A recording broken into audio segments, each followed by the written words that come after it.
ఇంటి యజమాని ఎప్పుడు నైరుతిలో ఉండాలి అని ఎందుకంటారు అని అంటే, నైరుతికి ఉండేటువంటి వైబ్రేషన్స్ అలాంటివి.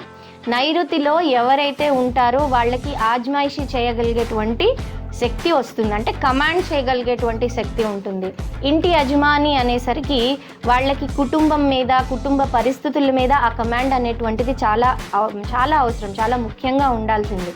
అలాగే ఆఖరికొచ్చి మన వ్యాపార సంస్థల్లో కానీ ఇంకెక్కడైనా చూసుకున్నా కూడా యజమాని అనే వాళ్ళకి ఆ కమాండ్ అనేటువంటిది లేకపోతే ఆ బిజినెస్ మీద ఆ కమాండ్ అనేటువంటిది రాదు.